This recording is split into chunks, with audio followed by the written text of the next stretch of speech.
The night was unusually quiet as Sarah and Michael sat in their cozy living room sipping wine. The soft glow of candlelight flickered, casting shadows on the walls. They had been good friends for years and often spent evenings together, sharing stories and laughter. Tonight, however, there was an unsettling tension in the air. Sarah couldn't shake the feeling that something was amiss, and Michael's eyes seemed distant, as if he were lost in his own thoughts. As they chatted, an inexplicable sensation washed over them both. It was as though their thoughts were being infiltrated by mysterious voices, whispers in the depths of their minds. Do you hear that, Michael? Hear... what? Sarah frowned, her voice quivering with uncertainty. I don't know. It's like someone is talking, but I can't make out the words. Michael's eyes darted around the room, scanning for any source of the strange sounds. I don't hear anything, Sarah. The voices continued to murmur in their minds, growing more pronounced and discernible with each passing moment. Sarah and Michael's unease deepened as they realized the voices were familiar.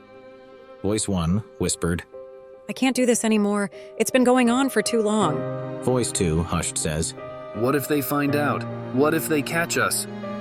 The realization struck them like a lightning bolt. These voices, they were their own significant others, Grace and Daniel, talking about cheating on them, or worse, actually doing it. Sarah's heart pounded in her chest, her mind racing as she tried to make sense of the situation.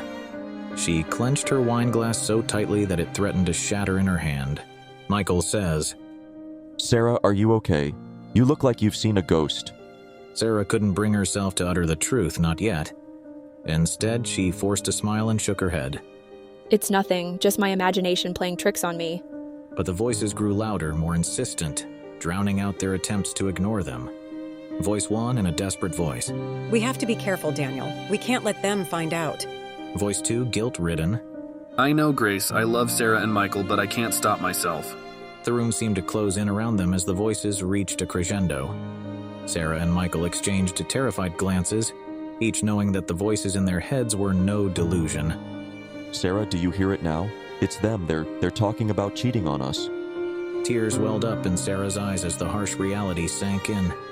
The people they loved and trusted were betraying them, and they were eavesdropping on their secret conversations, trapped in their own minds. We need to end this before they find out. But what if they already know? What if they're onto us? In a frenzy, Sarah and Michael tried to reach out to Grace and Daniel through text messages and phone calls, but their efforts went unanswered. Panic set in as they realized that their significant others might already be acting on their infidelity.